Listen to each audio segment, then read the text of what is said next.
Que el Señor les bendiga, queridos hermanos. Bienvenidos a este curso de Teología Sistemática en línea. Mi nombre es Hugo Vázquez y para mí siempre es un gusto poder estar compartiendo con ustedes estas lecciones. En esta ocasión nosotros vamos a hablar acerca de la neumatología, que es el estudio del Espíritu Santo, el estudio de la tercera persona de la Trinidad. Esta es una doctrina muy importante en la iglesia contemporánea, ya que ha sido en nuestro tiempo una doctrina, y yo pienso que a lo largo de la historia ha sido una doctrina que muchas veces se la ha interpretado mal, se la ha entendido mal y ha causado controversias y a veces hasta división en la iglesia. En nuestro tiempo es de vital importancia estudiar realmente quién es el Espíritu Santo y qué hace el Espíritu Santo. Por eso vamos a empezar hablando acerca de la naturaleza del Espíritu Santo. Y como hemos hablado ya en lecciones anteriores, el Espíritu Santo es una de las tres personas de la Trinidad.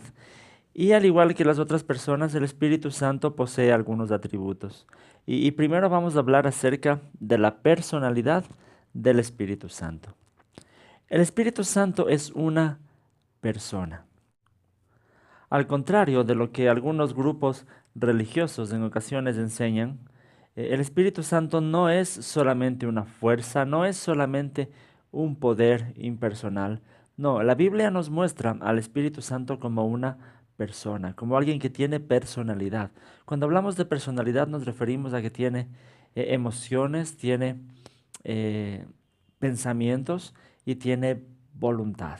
Y todo eso podemos ver en el Espíritu Santo. Unas pruebas de la personalidad del Espíritu Santo pueden ser que se lo llama al Espíritu Santo por medio de pronombres personales. En Juan 15:26 Jesús dice: pero cuando venga el Consolador, el Espíritu de verdad, el cual procede del Padre, y a quien yo les enviaré del Padre, Él les dará testimonio acerca de mí. Siempre se habla como Él, por medio de pronombres personales. Jesús lo compara incluso como alguien similar a Él mismo. También se lo asocia en las Escrituras con las otras personas de la Trinidad. En Mateo 28:19 dice: por tanto, vayan y hagan discípulos a todas las naciones, bautícenles en el nombre del Padre, del Hijo y del Espíritu Santo. Siempre se lo asocia con las otras personas de la Trinidad. También en la Biblia nosotros podemos ver que el Espíritu Santo puede pensar y puede tomar decisiones. En Hechos 15:28 dice: al Espíritu Santo y a nosotros nos ha parecido bien no imponerles ninguna otra carga, sino solo esto que necesitan saber. Se está hablando aquí del Espíritu Santo como alguien que toma decisiones. También se habla de que el Espíritu Santo puede sentir amor y puede también entristecerse. En Romanos 15:30 dice: pero les ruego, hermanos, por nuestro Señor Jesucristo y por el amor del Espíritu, que me ayuden con sus oraciones a Dios por mí. El apóstol Pablo habla del amor del Espíritu. Una fuerza, un poder no puede sentir amor. En Efesios 4:30 dice: no entristezcan al Espíritu Santo de Dios, con el cual ustedes fueron sellados para el día de la redención. Se habla de que el Espíritu Santo puede entristecerse, entonces una fuerza, un poder no puede entristecerse. A lo largo de todas las escrituras nos encontramos con el Espíritu Santo, eh, el cual, aparte de mostrar características personales, también recibe un trato personal de parte de los seres humanos. La Biblia dice que uno puede rebelarse en contra del Espíritu Santo. Isaías 63:10 dice: pero ellos fueron rebeldes y provocaron el enojo de tu Santo Espíritu. Uno se puede rebelar en contra del Espíritu Santo. Uno se puede mentir al Espíritu Santo. En Hechos 5:3 dice: entonces Pedro le dijo a Ananías: ¿por qué le permitiste a Satanás que entrara en ti para mentir al Espíritu Santo y sustraer parte de tu dinero? Pedro habla de que se le puede mentir al Espíritu Santo. También es una prueba de que no es una fuerza, sino que se le puede tratar como una persona. Incluso Jesús mismo dice que se puede blasfemar en contra del Espíritu Santo. Esto está en Mateo 12, el versículo 31. Entonces, las Escrituras nos dejan muy claro que el Espíritu Santo es una persona, tiene personalidad. Esta es una doctrina muy importante, lo había mencionado, ya que si bien es cierto, en muchas iglesias se mantiene la creencia de forma teórica de que el Espíritu Santo es una de las tres personas de la Trinidad, sin embargo, muchas veces en la práctica se lo trata solamente como que fuera una fuerza, un poder que me sirve para hacer cosas asombrosas, como que fuera un algo solamente que debo sentir, que debe provocar mis emociones, y a veces ha generado confusión y distorsión de lo que la Biblia nos revela acerca del Espíritu Santo. Él es una persona y es Dios mismo. Es decir, no es una fuerza que nosotros podemos usar, sino más bien es Dios que puede usarnos a nosotros para hacer su obra. Es un concepto muy diferente. Entonces, hay que tener claro esta doctrina acerca de quién es el Espíritu Santo. Ya hablaremos un poco después acerca de la obra del Espíritu Santo, de qué hace el Espíritu Santo. Esto también es muy importante. Pero antes de eso vamos a analizar algo más. El Espíritu Santo, como ya dijimos, tiene personalidad, pero también el Espíritu Santo es Dios mismo. Y vamos a hablar en esta sección acerca de la divinidad del Espíritu Santo, porque la Biblia nos enseña que el Espíritu Santo es parte de la Trinidad de Dios, es uno con Dios, uno con el Espíritu, uno con Jesucristo, uno con el Padre, es coigual, coeterno, consubstancial con ellos. ¿Y por qué decimos eso? Porque en la Biblia el Espíritu Santo es llamado Dios, también es llamado el Señor en muchas ocasiones. Ya leímos un pasaje que está en Hechos 5, nuevamente lo leo del 3 al 4.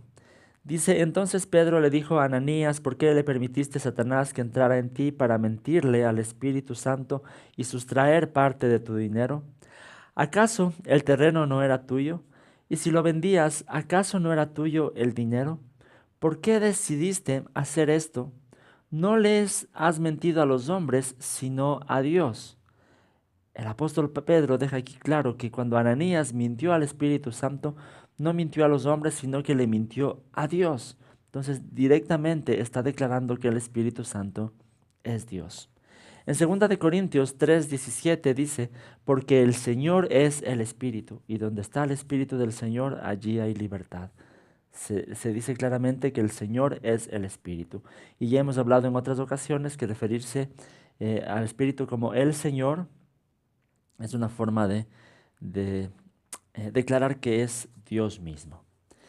También podemos decir que el Espíritu Santo es Dios por los atributos divinos que se le dan en las Escrituras y que pertenecen solamente a Dios. Aquí les voy a mostrar solo algunos textos rápidamente. En las Biblias se habla de la eternidad del Espíritu Santo en Hebreos 9:14. Se habla de la omnipresencia del Espíritu Santo en Salmos 139, versículos del 7 a 10. Se habla de la omnisciencia en Lucas 1:35.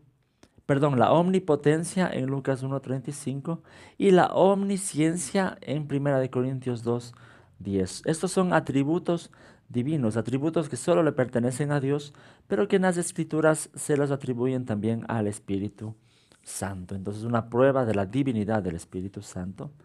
Y no solo los atributos, sino también las obras divinas ejecutadas por el Espíritu Santo. Vemos en Job 33:4 que aún la creación mismo fue obra del Espíritu Santo.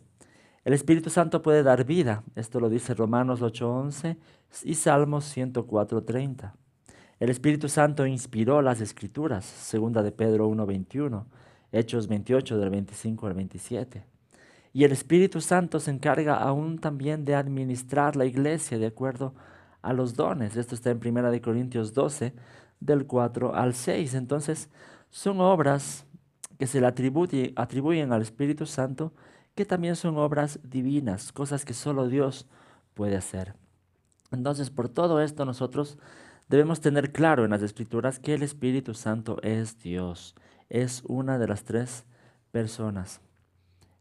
de la Trinidad que conforma a Dios. Si quieren estudiar un poquito más y no han visto las lecciones anteriores, les voy a dejar aquí una tarjetita con la lección en la que hablamos acerca de la Trinidad. Es muy importante.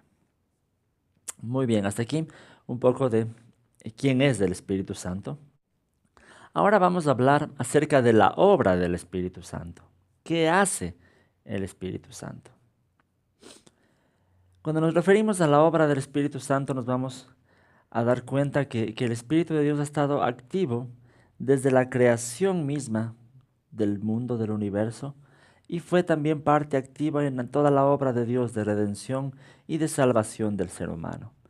Vamos a hablar de la obra del Espíritu Santo primero en relación con la creación material.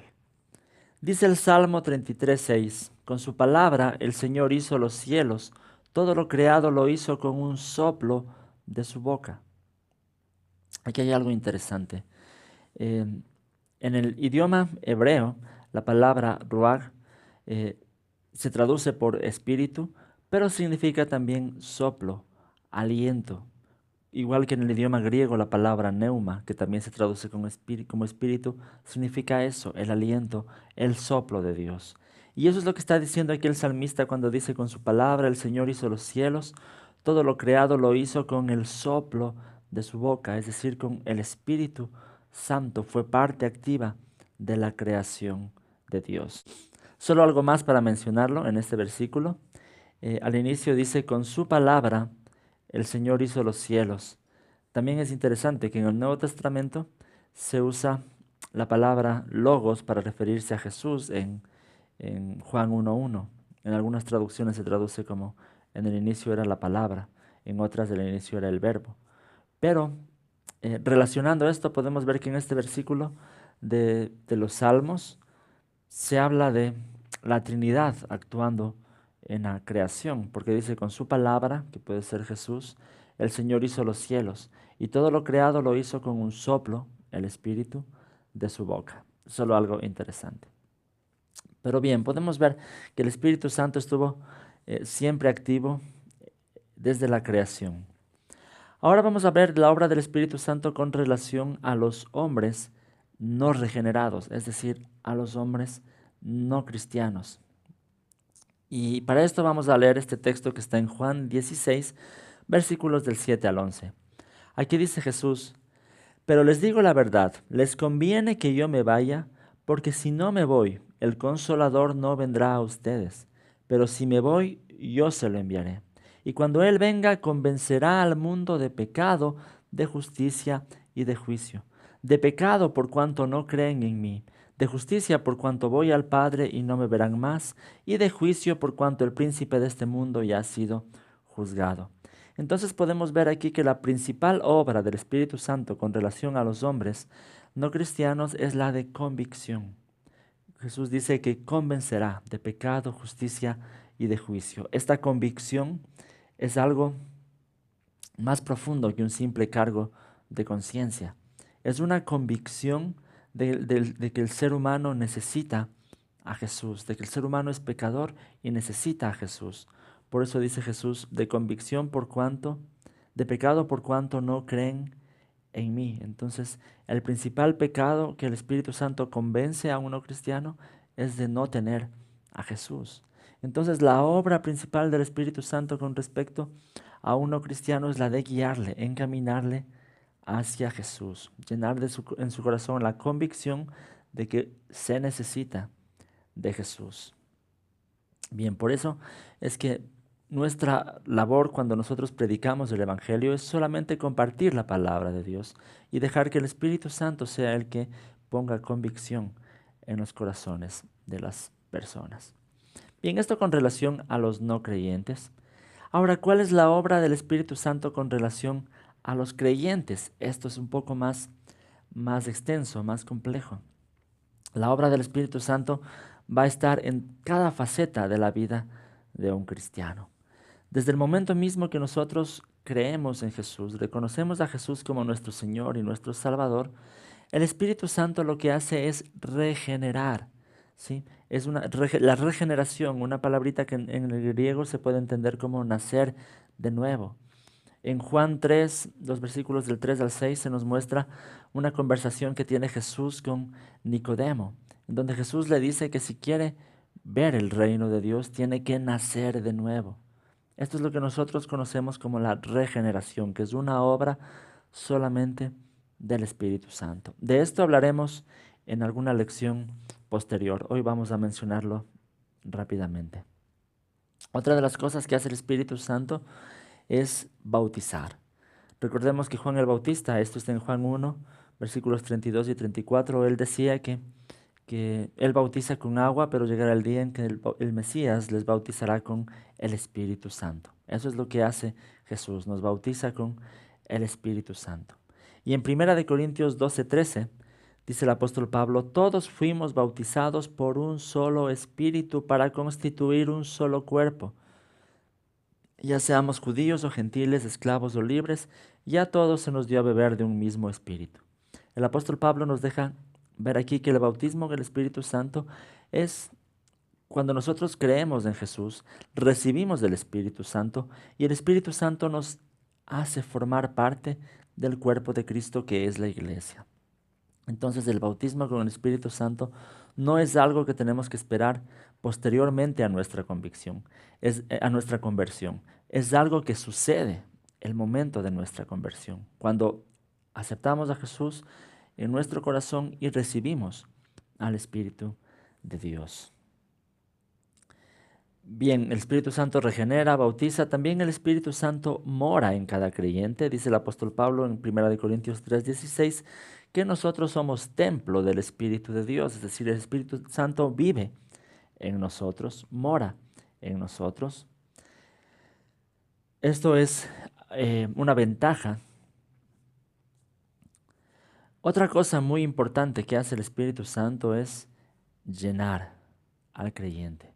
Efesios 5, 18 al 20 dice, no se emborrachen con vino, lo cual lleva al desenfreno. Dice, más bien sean llenos del Espíritu Santo.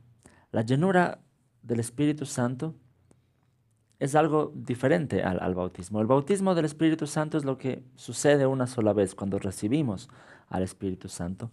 Pero la llenura del Espíritu Santo es algo que tenemos que buscar nosotros cada día. Cada día después de nuestra conversión tenemos que buscar ser llenos del Espíritu Santo. Esto hay que entenderlo muy bien porque no significa que uno puede tener más del Espíritu o menos del Espíritu, porque como ya hemos hablado, el Espíritu Santo no es una fuerza, no es un poder, no es una sustancia nada más. El Espíritu Santo es una persona y es Dios. Entonces, no es que nosotros podemos tener más de Él, sino que la idea es que el Espíritu tenga más de nosotros. Es decir, que cada vez más áreas de nuestra vida vayamos dejando al control del Espíritu Santo. Eso es buscar la llenura del Espíritu Santo. Por eso hace la comparación el apóstol Pablo en embriagarse con el vino, porque cuando alguien se embriaga por una sustancia alcohólica, lo que esa persona hace en su borrachera es ser dirigido por esa sustancia. Y Pablo pone esa comparación. Cuando nosotros tenemos el Espíritu Santo, tenemos que en cambio dejar que nuestra vida sea guiada, sea dirigida y actuemos por la voluntad del Espíritu Santo. Eso es buscar cada día la llenura del Espíritu Santo. Bien, otra cosa que hace el Espíritu Santo es llama para el servicio. En Hechos 13, versículos 2 y 3 dice, mientras ayunaban y participaban en el culto al Señor, el Espíritu Santo dijo, apártenme ahora a Bernabé y a Saulo para el trabajo al que les he llamado. Así que después de ayunar, orar e imponerles las manos, los despidieron. Vemos aquí como el Espíritu Santo apartó a algunas personas para un llamado específico. Eso hace también hoy el Espíritu Santo. Es Él quien nos pone la convicción de algún llamado que tenemos en el Señor, porque al mismo tiempo es Él quien nos da los dones, las capacidades especiales para poder llevar a cabo la obra de Dios. Una cosa más, el Espíritu Santo produce el fruto de la semejanza a Cristo. Pienso yo que esto es consecuencia de buscar la llenura del Espíritu Santo Una consecuencia de eso es que Él producirá en nosotros el fruto de parecernos cada vez más a Jesús. Por eso en Gálatas 5, 22 y 23 dice, en cambio el fruto del Espíritu es amor, alegría, paz, paciencia, amabilidad, bondad, fidelidad, humildad y dominio propio. No hay ley que condene estas cosas. Ese es el propósito también del Espíritu en nosotros, transformar en nuestras vidas e ir produciendo en nuestras vidas el fruto de parecernos un poco más a Jesús. Y una última cosa que podemos mencionar de la obra del Espíritu Santo con relación a los creyentes es que el Espíritu Santo hace posible nuestra comunicación con Dios. En Romanos 8:26 dice, asimismo, en nuestra debilidad, el Espíritu acude a ayudarnos. No sabemos qué pedir, pero el Espíritu mismo intercede por nosotros con gemidos que no pueden expresarse con palabras. En Efesios 5:19 dice que el Espíritu Santo también es el que nos guía en nuestra oración y también en nuestra alabanza y nuestra adoración a Dios. El Espíritu Santo hace posible nuestra comunicación con Dios. Bien, hemos hablado de la obra del Espíritu Santo. Hay muchas cosas que se pueden decir al respecto. Me gustaría que me dejen en los comentarios qué es lo que piensan ustedes acerca de estos temas, de la llenura del Espíritu Santo, por ejemplo, de el bautismo con el Espíritu Santo. Si tienen otras ideas, podemos compartir. Obviamente, cualquier cosa podemos comentarla con mucho respeto. Si tienen inquietudes, quieren compartir alguna experiencia, me gustaría que dejen en los comentarios. Si están siguiendo este curso en el grupo del Facebook, también sería importante entablar un diálogo ahí en el grupo. Si quieren seguir estas lecciones, pueden buscar en el Facebook el grupo de curso de teología sistemática y pueden añadirse para compartir también más material que estamos cada semana subiendo al grupo. Muy bien, gracias por estar pendientes de estas lecciones. Recuerden suscribirse al canal si quieren estar pendientes de todas las lecciones que estamos subiendo, más videos que subo en algunas ocasiones. Solo denle clic en suscribirse. También pueden buscarme en las redes sociales. Mi página del Facebook es Cibersaulo y tengo un blog también que es cibersaulo.net, en donde pueden encontrar también el texto de estas lecciones, pueden encontrar más material, muchas cosas para edificación de la vida cristiana. Por mi parte, yo les agradezco por estar pendientes y que el Señor les bendiga.